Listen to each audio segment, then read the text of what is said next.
예수께서 가이사랴 빌립보 지방에 이르러 제자들에게 물어가라사대 사람들이 인자를 누구라 하느냐.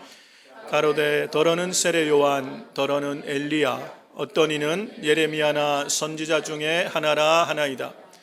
가라사대 너희는 나를 누구라 하느냐. 시몬 베드로가 대답하여 가로되 주는 그리스도시요 살아계신 하나님의 아들이십니다. 예수께서 대답하여 가라사대 바요나 시몬아 내가 복이 있도다. 이를 내게 알게 하니는 혈육이 아니요 하늘에 계신 내 아버지시니라. 또 내가 내게 이르노니 너는 베드로라. 내가 이 반석 위에 내 교회를 세우리니 음부의 권세가 이기지 못하리라. 아멘. 이 말씀은 오늘 우리에게 주시는 하나님의 말씀입니다. 음부의 권세가 이기지 못하는 교회라는 큰 제목의 틀 안에서 오늘 여러분과 나누게 될 말씀은 고정관념을 벗어나자라는 소제목으로 하나님의 말씀을 나누려고 합니다. 오늘 우리가 읽은 이 본문의 말씀을 보면 교회는 예수님께서 세우셨어요. 내 교회를 세우겠다라고 말씀하셨죠. 그런데 그 교회를 베드로의 신앙 고백 위에 주님이 내 교회, 예수님의 교회를 세우십니다. 그러니까 교회의 주체는 예수님이세요. 교회는 예수님이 세우신 것이에요. 그런데 우리는 이 교회에 대해서 생각할 때 우리가 신앙생활하며 교회를 가자, 예수 믿는 분, 교회 신앙생활하는 분을 교회 다니세요? 이렇게 물어보잖아요. 교회를 가고 오는 것, 이게 신앙생활을 하는 것으로 우리가 이해를 합니다. 그런데 이 교회가 무엇인지를 우리가 정확하게 알지 못하면요, 신앙생활에 오해가 생길 수가 있어요. 신앙생활을 잘못할 수도 있어요. 교회는 이렇게 눈에 보이는 이 건물이 교회는 아니에요. 2101 West Crescent Avenue, suite number F and K. 이게 순전한 교회 주소를 물어볼 때 이렇게 얘기해요. 그러면 그 주소, 이 위치가 우리 순전한 교회인가요? 눈에 보이는 건물이나 이 공간을 교회라고 얘기하진 않죠. 우리가 교회로 모이기 위해서 필요하는 예배당이고 교육관이에요. 그러면 사람들의 모임, 한자성어로 교회는 사람들의 모이는 거예요. 사람들이 많이 모이면 그것을 우리가 교회라고 얘기를 할 수 있을까요? 물론 사람들이 모이는 것이 교회가 될 수 있죠. 근데 정확하게 엄밀하게 말해서 교회는 주는 그리스도시요, 예수님은 나의 구속주가 되시고 나의 구원자가 되시고 살아계신 하나님의 아들이십니다.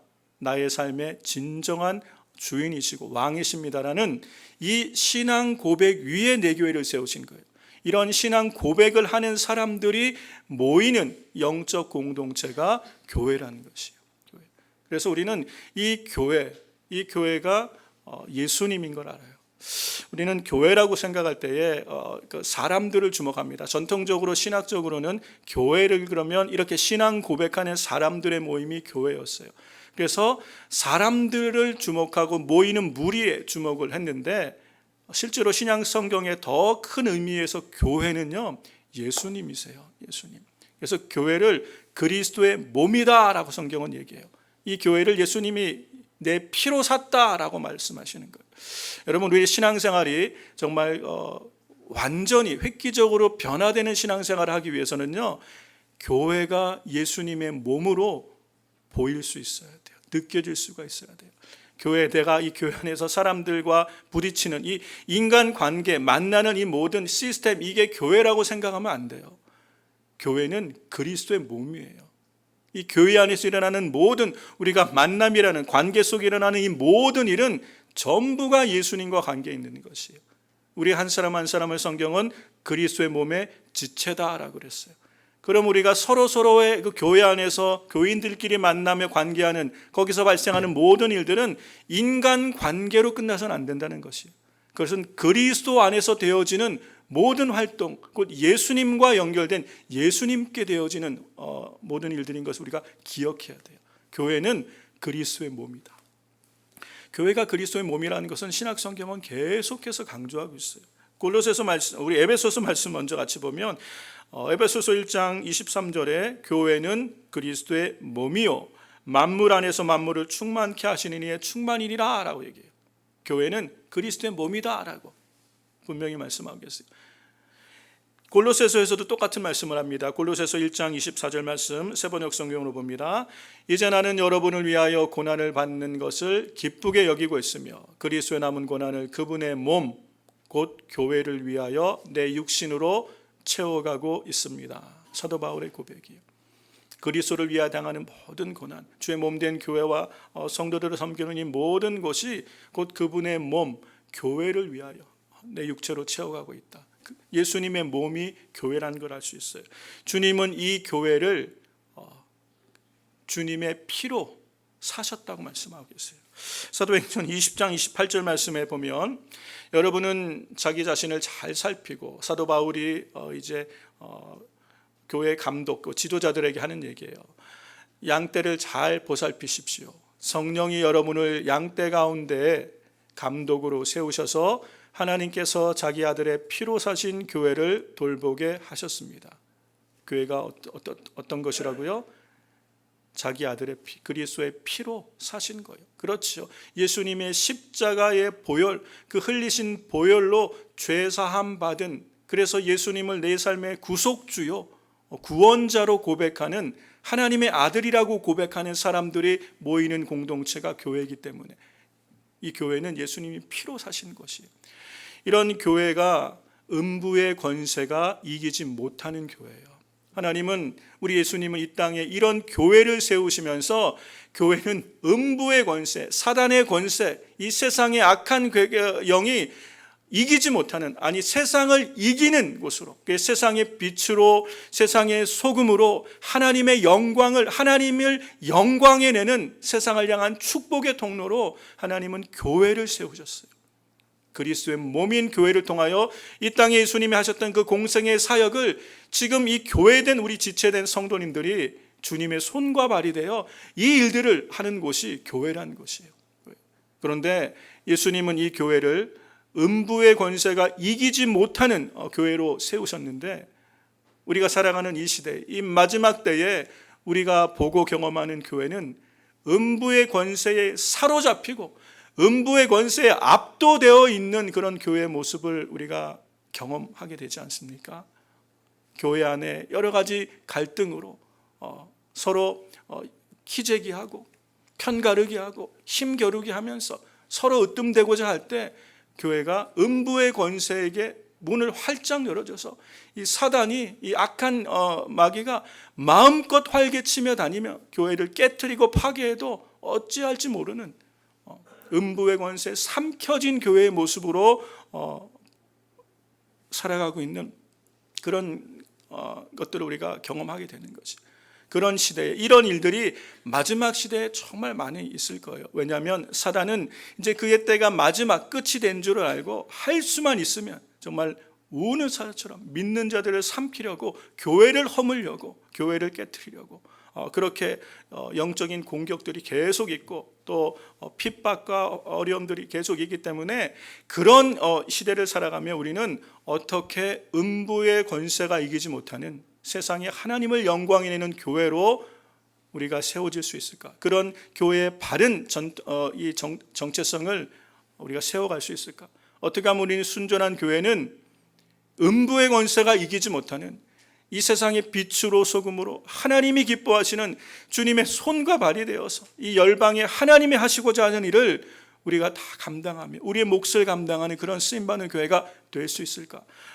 그런 마음으로 어떻게 하면 우리가 그런 교회가 될 수 있을까라는 그런 생각으로 음부의 권세가 이기지 못하는 교회라는 제목으로 말씀을 전하고 있어요. 지난주에 그렇게 하기 위해서는 뭘 해야 된다고 말씀드렸어요? 서로 사랑으로 종노릇해야 된다고 말씀드렸어요.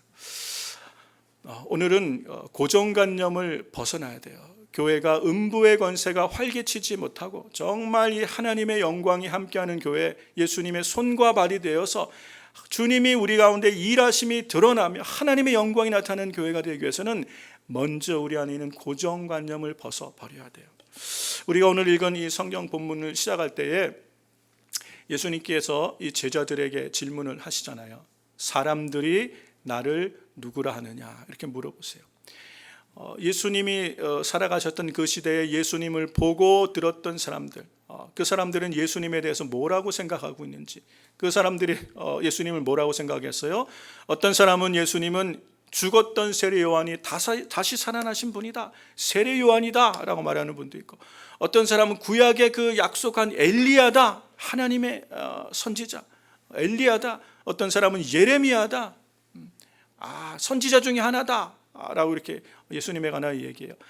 이러한 모든 평가는 예수님은 이스라엘의 스승과 같은 존재라는 거예요. 우리가 그냥 평범한 분이 아니라 우리가 배울 만한 그런 스승과 같은 존재다. 그래서 예수님 앞에 나올 때 다 랍비어라고 얘기하는 거예요.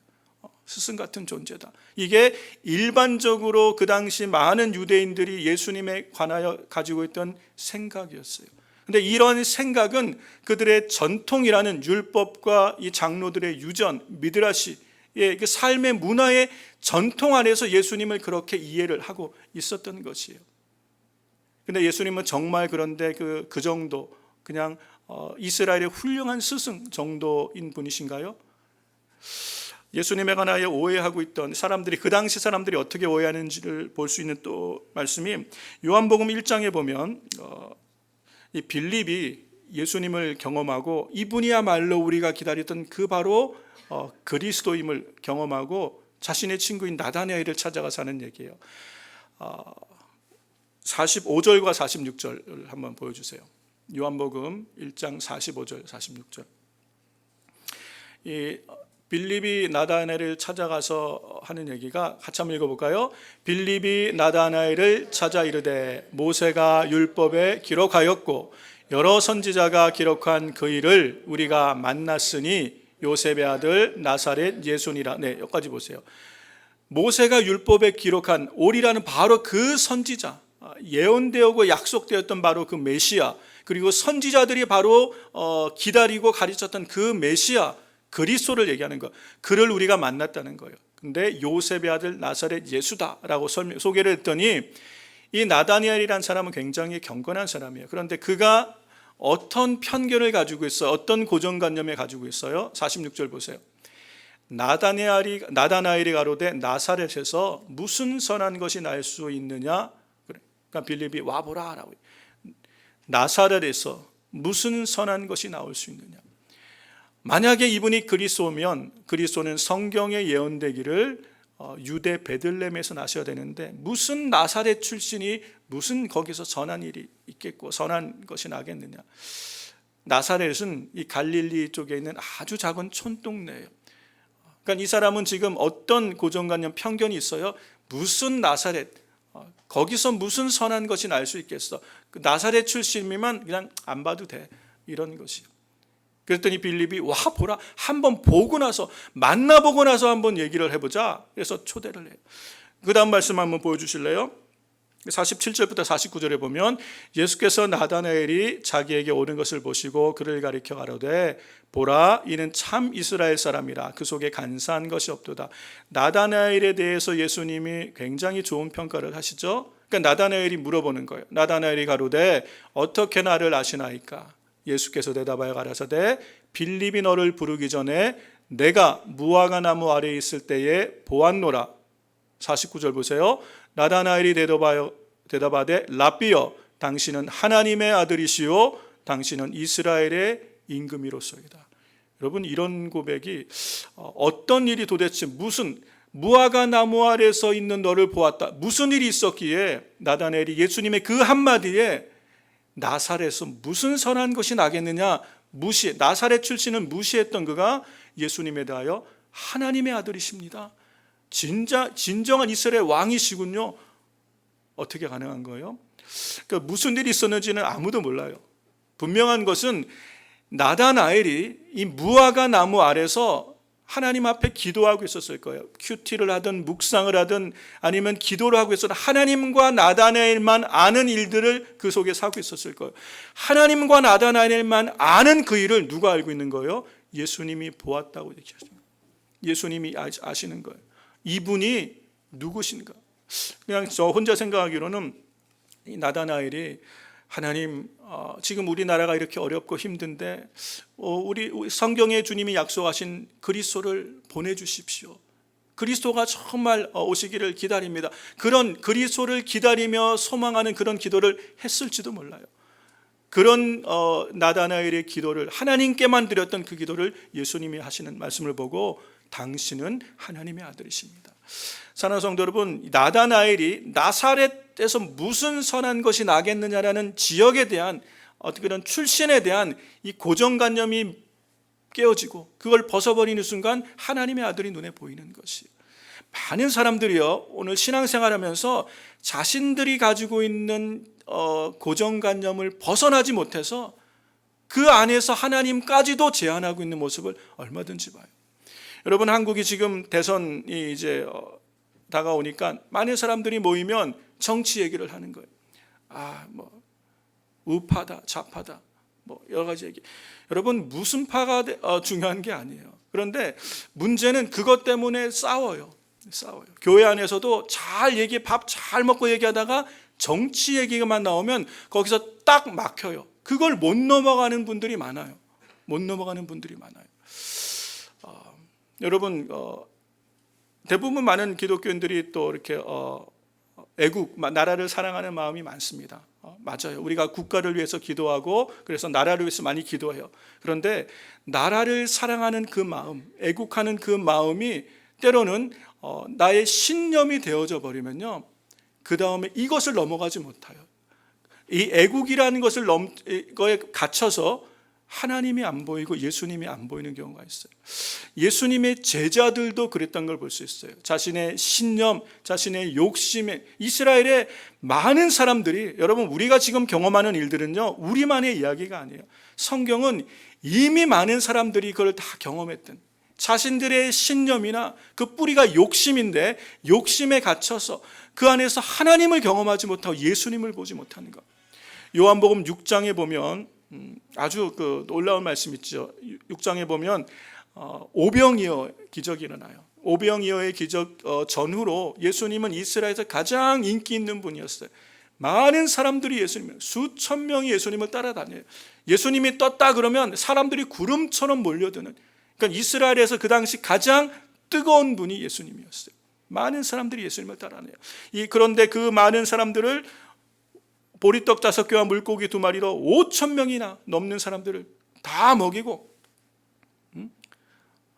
그렇게 그 이스라엘 백성들이 열광한 것을 보고 더 많은 사람들이 예수님께 몰려들고 있을 때 주님이 하시는 말씀 보세요. 예수님이 그들이 본질적으로 무엇을 위해서 자신을 따르고 있는지를 돌직구처럼, 오늘로 말하면 돌직구처럼 예수님이 하신 말씀이에요.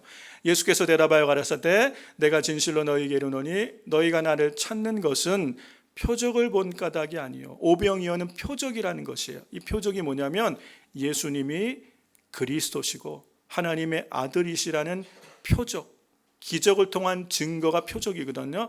근데 그 표적을 통하여 예수님이 누구신지, 그리스도시고 살아계신 하나님의 아들이심을 깨닫기 위해서 이 표적을 하신 건데, 그것은 보지 않고 왜 쫓는다는 거예요?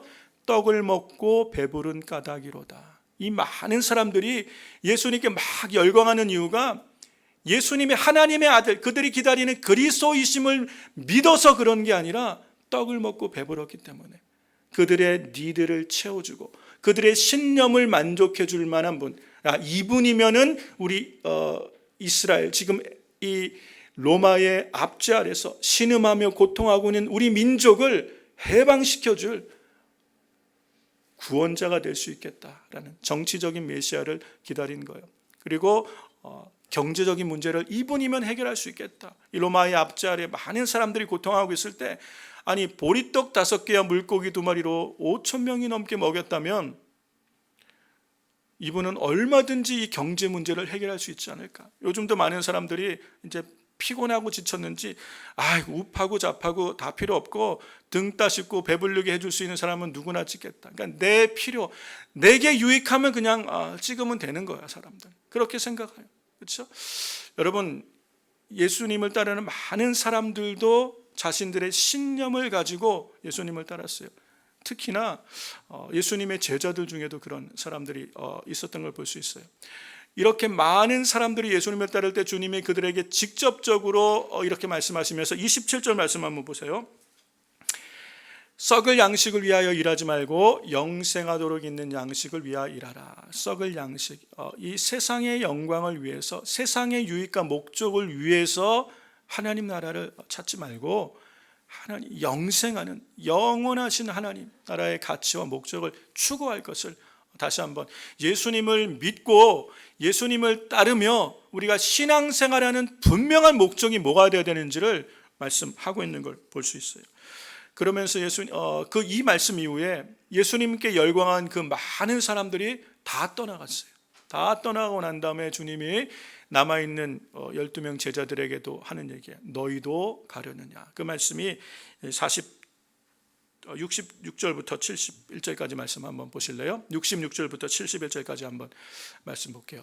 그러므로 제자 중 많이 물러가고 다시 그와 함께 다니지 아니하더라. 네, 예수님이 돌직구처럼 말씀하시니까 다들 기분이 나빴나 봐요. 감정이 상했는지 다 예수님 떠나가고 다시는 주님과 다니지 않아요.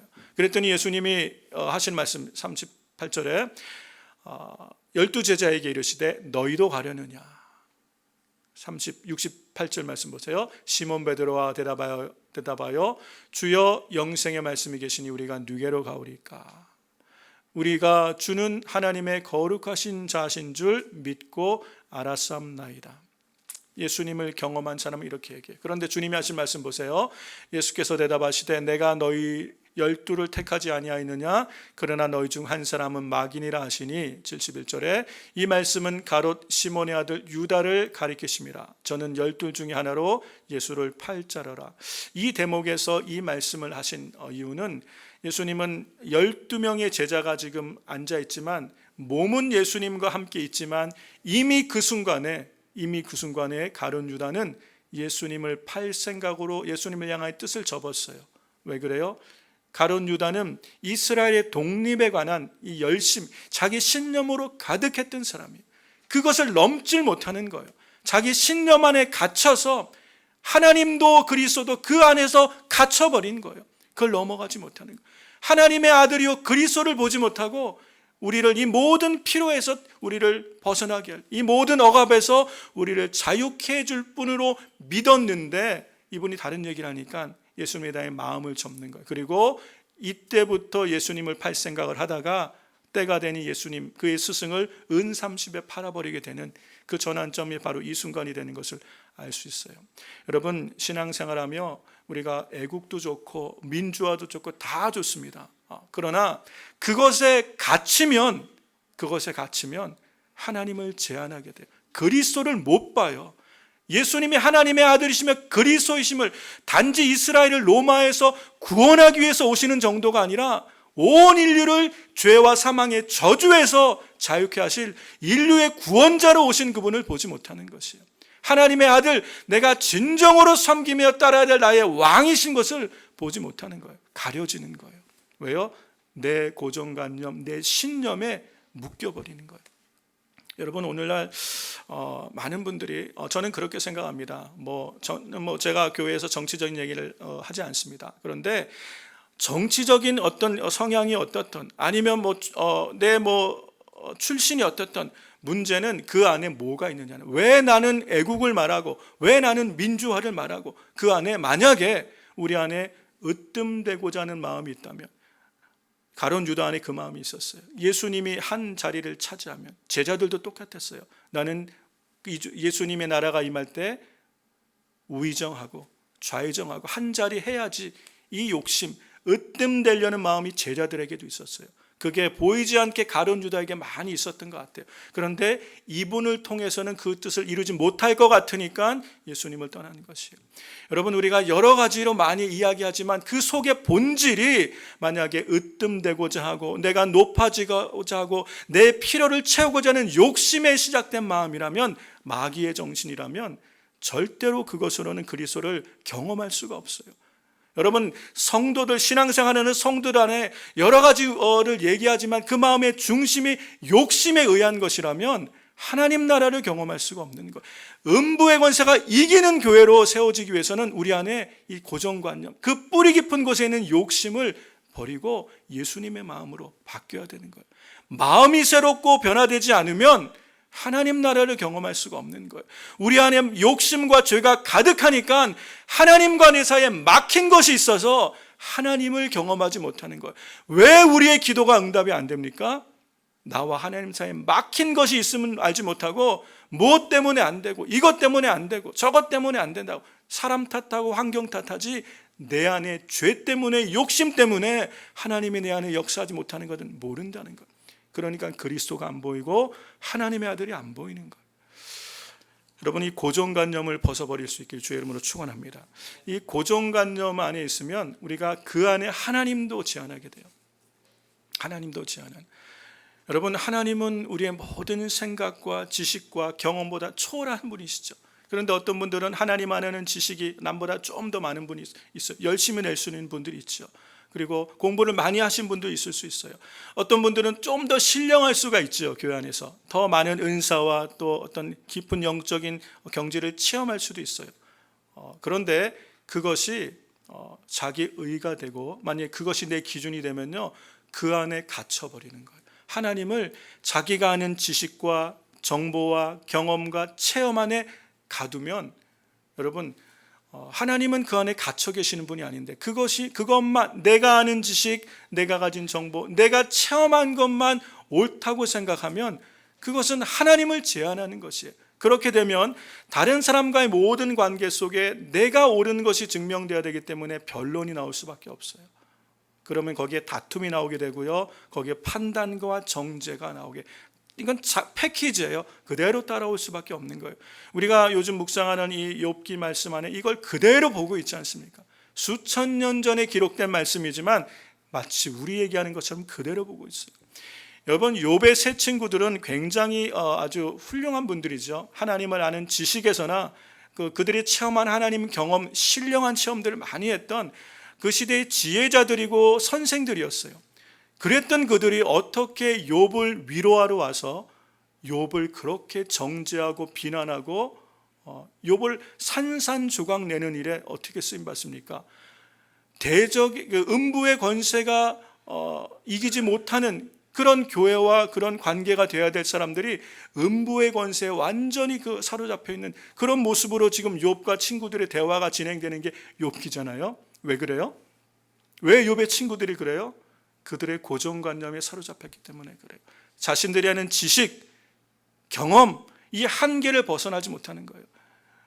그 시대의 그 대표적인 세계관은 인과응보예요. 의인은 복을 받고 악인은 재앙을 받는다.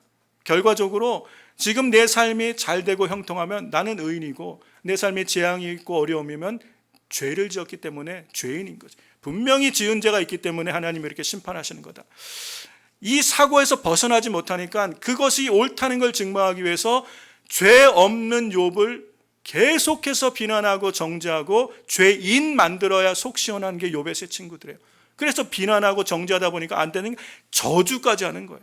내 아들들이 죽은 것은 분명히 죄를 지었기 때문에 내 아들들이 하루아침에 죽었다. 자식 10명이 하루아침에 죽은 아버지에게 그런 얘기를 하고 있고, 네가 분명히 은밀하게 숨긴 죄가 있다. 넌 분명히 죄가 있는데 너는 죄를 얘기 않는구나. 너는 위선자다. 그리고 욥을 비난하고 정죄하고 저주해요. 욥이 하는 얘기가 너희 말이 나를 산산조각 내는구나 라고 얘기해요. 욥이 친구들의 말에 아주 산산조각이 날 정도로 큰 고통을 당하게 되는 이유. 왜 그래요?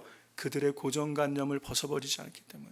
그 안에서 다 판단하고 내 생각과 내 경험과 내가 아는 하나님에 관한 지식과 다르면 틀렸기 때문에 그를 정죄하고 비난하는 거예요. 이게 욥기의 이야기만 아니라 여러분, 지금 우리 얘기라는 걸 꼭 기억하셔야 돼요. 여러분, 우리가 교회 안에서 관계하며 그리스도의 몸인 교회, 이 안에서 우리가 서로 관계하며 살아갈 때 우리는 다른 사람의, 나와 생각이 다르고 나와 경험이 다른 그 사람들에 대해서 어떻게 우리는 반응하고 있습니까? 이것이 비단 신앙적인 문제만을 넘어서 우리가 살아가며 삶에 경험하는 일들, 요즘은 코비드-19, 이 코로나 백신 문제가 얼마나 뜨거워요. 이것 가지고도 우리는 얼마든지 논쟁하고 싸울 수 있어요. 그런데 나와 생각이 다르면 어떻게 돼요? 다를 수도 있어요. 그런데 그것 가지고 논쟁이 되면 반드시 어디로 이어져요? 다툼이 일어나요. 다툼이. 내 말이 먹히지 않고 내 말이 인정받지 않으면 거기서부터 이제 분란이 일어나. 거기서 더 나가서 멈추지 않으면 어떤 일이 벌어져요? 정죄가 일어나고 저주가 일어나. 그러면 깨어지는 거예요. 음부의 권세에게 문을 활짝 열어주고 마음껏 사단이 역사할 수 있도록 틈을 열어주는 게 그런 것이에요. 그러므로 사랑하는 성도 여러분, 우리가 가지고 있는 생각, 이 생각과 마음의 한계, 이 고정관념을 벗어버려야 돼요. 하나님을 제한해서는 안 돼요. 하나님은 이 모든 것보다 크신 분이고 우리가 갖고 있는 지식과 정보, 이 모든 걸 합친 것보다 하나님은 크신 분이에요. 여러분, 우리가 아는 하나님, 여러분, 우리는 하나님에 대해서 얼만큼 알고 있을까요? 여러분은 하나님에서 얼만큼 경험하셨어요?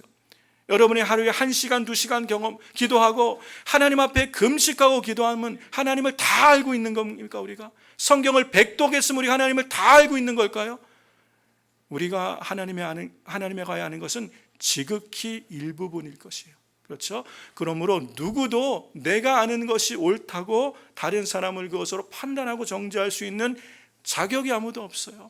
그러므로 우리가 이 자기가 가지고 있는 신념이든 아니면 고정관념을 벗어버리지 않으면 예수님을 경험할 수 없어요. 여러분, 교회 안에서 가장 안타까운 일이 뭐냐면 교회까지 와서 신앙생활 하면서도 예수님 못 만나고 하는 분들이 있다는 거예요.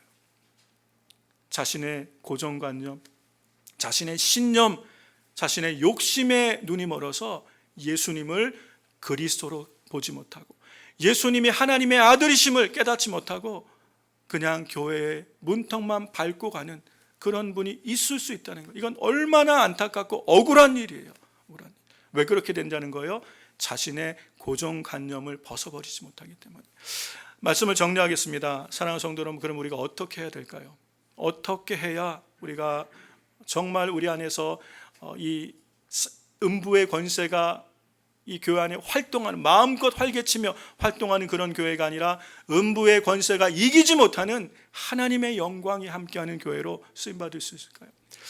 세 가지만 우리가 좀 한번 우리 삶에서 실천을 해봤으면 좋겠어요. 첫 번째는 다른 사람과의 관계 속에서 나와 생각이 틀릴 수도 있지. 여러분, 그렇게 편하게 생각하세요. 다 나랑 똑같은 생각하셔야 해야 되는 건 아니잖아요. 그러니까 나와 틀릴 수도 있지. 이게 더 나가서 내가 틀릴 수도 있지라는 생각을 가지셔야 돼요. 여러분, 우리가 아는 모든 것이 내가 항상 옳은 게 아니라는 생각을 꼭 가질 수 있어야 돼요. 만약에 내가 항상 옳다는 생각을 붙들고 있으면 교만하게 되는 거예요. 그러므로 나와 생각이 틀릴 수도 있지, 다를 수도 있지라고 항상 여유 있게 보시면 좋을 것 같아요. 같이 한번 따라해 볼까요? 생각이 틀릴 수도 있지. 네, 생각이 틀릴 수도 있어요. 다를 수도 있어요. 근데 여러분, 나와 생각이 다르고 틀린 게 잘못된 건 아니죠. 그렇죠? 교회는 다양한 사람들이 모이는 거예요. 그래서 내가 살아오며 경험했던 그 경험과 전혀 다른 경험을 했던 사람, 욥의 세 친구는요, 전혀 욥을 공감할 수가 없어요. 그가 했던 경험을 한 적이 없기 때문에. 욥 같은 경험을 해보지 못했기 때문에 이해 못하는 거예요. 내가 해보지 못한 경험, 나는 그를 이해하지 못할 수 있어요. 그래서 다를 수도 있지라고 생각해 보시면 좋아요. 두 번째, 우리가 한번 또 적용해 봤으면 좋겠는 게 공감했으면 좋겠어요. 공감했으면 상대방을 이해하려는 관점에서 볼 수 있으면 훨씬 도움이 될 거예요. 그래서 욥의 세 친구들이 욥의 이야기를 들으려 하지 않았잖아요. 공감을 못하는 거예요. 그건 옳고 그름으로 판단하려고는 했지 그를 공감해 주지 못했어요. 여러분, 문제는요, 옳고 그름으로 판단하는 것보다 더 중요한 게 있어요. 그의 상황을 공감해 줄 수 있어야 돼요. 만약에 욥의 친구들이 욥이 처한 이 안타까움을 그냥 가슴으로만 공감했다면 말 많이 할 필요도 없었을 거예요. 그냥 함께 며칠 울어주고 함께 울어주면 그러면 욥이 큰 위로를 받았을 텐데 굳이 옳고 그름을 가리며 상처난 곳에 소금을 뿌려야 되니까 거기서 문제가 되는 거예요. 사랑하는 성도 여러분, 우리가 신앙생활을 함께하며 우리 가운데 어려움 겪는 지체들이 있을 수 있어요. 내가 볼 때는 저 사람이 이런 잘못해서 자기가 잘못해서 어려움을 겪는 거라고 생각이 들 수도 있어요. 그러나 문제는 그는 지금 고통 가운데 있다는 거예요. 어려운 처지에 있다는 것이 약자라는 거예요. 그럼 어떻게 해요? 그의 입장을 공감해 주면 다툴 일이 없어요. 내가 그 경험을 해보지 못했기 때문에 조금만 공감하면 이해할 수 있다는 거예요. 그러면 교회 안에 변론이나 다툼이 많이 줄어들 거예요. 그러면 음부의 권세가 활개치며 교회 안에 사람 사이에 말을 통하여 사람 사이의 관계를 통하여 틈을 내가지고 그곳에 상처를 주며 다투며 분쟁하며 힘겨루며, 그래서 교회가 힘들어지는 일이 많이 사라질 거예요. 조금만 공감하면. 마지막 이 세 번째로 우리가 경험하는 어떤 이 관계도 속에 어려움이 있을 때 하나님을 주목했으면 좋겠어요. 그 나와 힘든 관계 속에 있는 사람이든가 나를 힘들게 하는 환경이든가 사람이나 환경에 주목하지 말고 하나님께 주목할 수 있다면, 우리가 시각을 하나님께로 옮길 수 있다면 많은 문제가 해결될 것 같아요. 이 얘기는 결국 우리 안에 나 중심적인 삶에서 하나님 중심으로 이 시각을 바꾸라는 거예요. 시각을 으뜸되고자 하는 내 이익과 유익을 위하던 이 마음에서 하나님 중심의 마음으로 조금만 시각이 바뀌면 많은 부분들이 이해될 수 있어요. 그래서 여러 가지 관계 속에나 아니면 상황 속에 여러 가지 힘들 때 두 가지 한번 질문을 해보면 굉장히 쉽게 생각보다 해결될 때가 많아요. 첫 번째는 갈등의 관계든 아니면 뭔가 중요한 선택해야 되는 문제든 여러 가지 어려운 상황 속에 나를 힘들게 하는 상황 속에서 이렇게 질문해 보세요. 이 상황에서 예수님이시라면 어떻게 하셨을까? 한번 진지하게 물어보세요. 지금 내 상황에서 예수님이시라면 어떻게 하셨을까? 여러분, 이게 그냥 우리가 일상적인 다 아는 얘기인 것 같지만 정말 그렇게 질문하며 하나님의 뜻을 구하는 사람은 그렇게 많지 않은 것 같아요. 지금 내가 중요한 선택을 해야 되며 아니면 여러 가지 힘든 갈등의 상황 속에 그런 중요한 순간에 예수님이시라면 지금 어떻게 결정하셨을까? 한번 물어보면요, 답이 아주 쉽게 나오는 경우가 참 많아요. 쉽게. 그 얘기는 우리가 하나님의 유익과 하나님 나라와 의보다 내 유익에 사로잡혀 욕심에 사로잡혀서 눈이 멀어서 보지 못했던 게 많다는 거예요. 그런데 예수님의 마음으로 보면 답이 금방 보인다는 것이에요. 또 한 가지 질문은 성경은 여기에 대해서 뭐라고 얘기하고 있지? 같은 얘기일 수 있어요. 성경은 뭐라고 얘기하고 있지? 이 사람의 말이 저렇고 저 사람의 마음은 저렇고 요즘 세상은 이게 트렌드는 이런 트렌드고 이런 경향이고 이렇고 저렇고 세상 얘기들 많이 하는데, 그러면 성경은 도대체 뭐라고 얘기하는지 거기에 관심을 가져봐야 돼요. 그러면 답이 나오는 거예요. 우리 그리스도인들은 여러 가지 우리의 어떤 신념이나 어떤 생각도 중요하지만 결국 우리는 궁극적으로 하나님의 말씀을 우리의 최종 권위로 믿고 하나님의 말씀을 쫓아가는 사람들이잖아요. 영생의 말씀이 여기 있사오니 우리가 누구에게로 가오리까? 예수님 안에서 영생의 말씀을 보았다면 그 말씀이 내 삶의 기준이 돼야 돼요. 그런데 예수님을 믿는 건 믿는 거고 교회를 나오는 건 나오는 거고 결정은 내 생각과 내 경험대로 하려고 그러니까 하나님을 경험하지 못하는 거예요. 그래서 내 삶의 선택의 순간에 예수님이라시면 어떻게 하셨을까? 성경은 뭐라고 말씀하는지 보면 답을 얻을 수 있다는 거예요. 말씀을 마무리합니다. 여러분, 우리가 작은 것 가지고 정말 스트러글하고 있는 이때에 더 큰 가치를 볼 수 있다면 우리는 많은 부분에 있어서 정말 하나님이 마음껏 쓰실 수 있는 그런 음부의 권세가 이기지 못하는 교회로 쓰임받을 수 있어요. 성경에서 우리 주님의 가장 큰 계명이라고 말씀하신 게 뭘까요? 지금 저는 여러분에게 더 큰 가치를 보라는 거예요.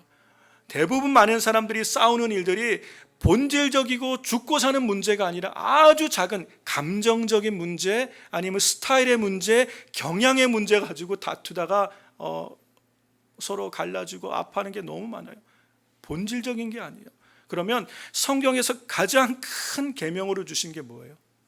성경에서 가장 중요한 계명이 10계명이죠. 10가지 계명으로 하나님과 우리 사이의 관계를 다 규정하셨어요. 예수님은 이 10계명을 2가지로 그냥 딱 정리해 주셨어요. 하나님을 사랑하고 내 이웃을 내 몸처럼 사랑하라. 이게 율법과 선지자의 강령이래요. 성경의 요약은 가장 큰 계명은 사랑하라는 거예요. 그래서 예수님은 내가 새 계명을 너에게 주노니 서로 사랑하라 라고 말씀하셨어요. 우리 주님이 이게 제일 중요한 계명이야, 이거는 반드시 지켜야 돼. 그 계명은 관심도 없고 지키지도 않으면서 별로 중요하지 않은 것 가지고 온 시간과 마음을 다 쏟고 싸우고 거기에 다 에너지를, 세월을 허비하고 있다면 이것처럼 어처구니 없는 이 대적에게 문을 활짝 열어주는, 그러니까 교회가 음부의 권세가 마음껏 활개치는 거예요. 우리가 만약 정말 가장 중요한 계명에 우리의 시간과 삶을 드린다면 음부의 권세가 교회를 삼킬 수가 없는 것이.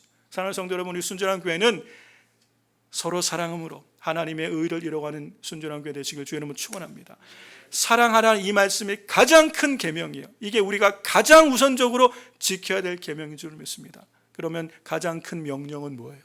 예수님이 우리에게 부탁하신 가장 큰 명령은 뭐예요? 온 천하에 다니며 만민에게 복음을 전파하라는 것.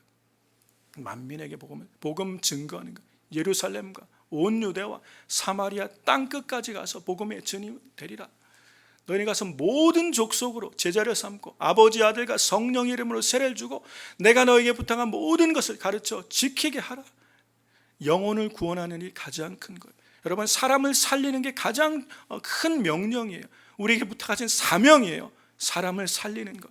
교회는 사람을 살리는 곳이에요. 여러분, 이게 교회예요. 교회는 그리스도의 몸이에요. 예수님이 이 땅에 우리를 살리려 오셨어요. 그러면 교회가 무슨 일을 해야 되는 거예요? 우리는 주님의 손이 되고 발이 되어서 오늘 21세기 마지막 이 시대에 사람을 살리는 일에 전심전력하면 음부의 권세가 틈을 탈 수가 없는 거예요. 하나님의 영광이 충만한 교회가 되는 줄로 믿습니다. 그래서 우리가 정말 작은 것, 내 감정, 내 자존심, 내 스타일에 관한 문제로 우리가 다투고 아파하지 말고 주님이 우리에게 부탁한 가장 큰 계명, 가장 큰 명령, 이거 붙들고 주님 오신 날까지 끝까지 주의를 감당하면 음부의 권세가 도저히 이기지 못하는 이 세상에 하나님의 영광을 드러내는 하나님의 영광이 충만한 교회로 쓰임받게 될 줄로 믿습니다. 우리 순전한 교회와 성도님들이, 저와 여러분이 그런 우리 안에 있는 고정관념을 다 벗고 하나님의 마음껏 역사하시고 성령님이 마음껏 역사하셔서 사람을 살리며 영혼을 살리며 나라와 민족을 구원하는 그런 선한 일에 주님의 손과 발이 되어 아름답게 쓰임받는 우리 모두가 되길 주의 이름으로 축원합니다.